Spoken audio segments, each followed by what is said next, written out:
أعوذ بالله من الشيطان الرجيم. بسم الله الرحمن الرحيم.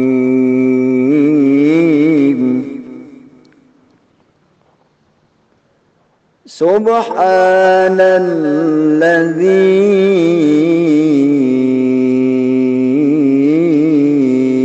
أسرى بعبده ليلا من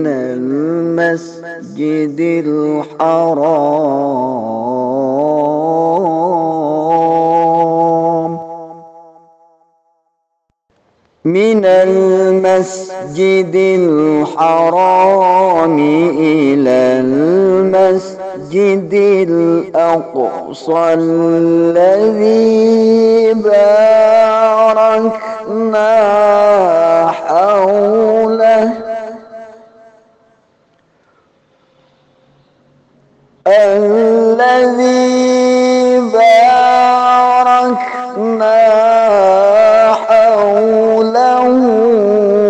لنريه من آياتنا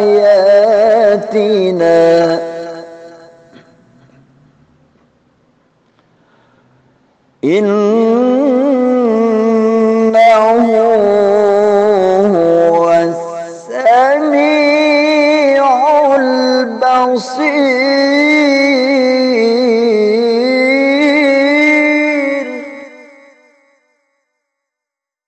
وآتينا موسى الكتاب وجعلناه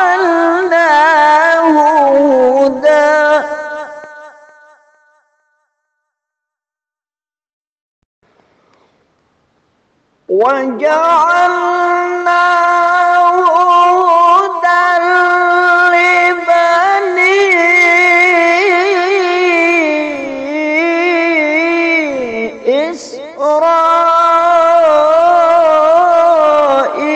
إسرائيل ألا تتخذوا من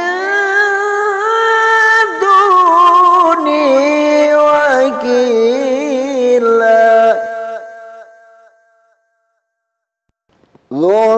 ذرية من حملنا مع نوح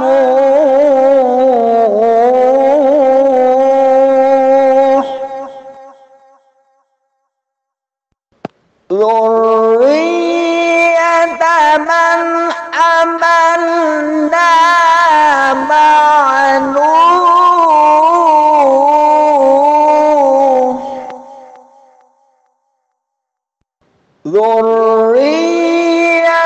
من حملنا مع نوح إنه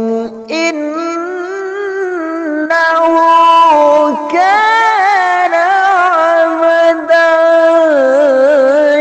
شكورا. إنه كان عبدا شكورا. صدق الله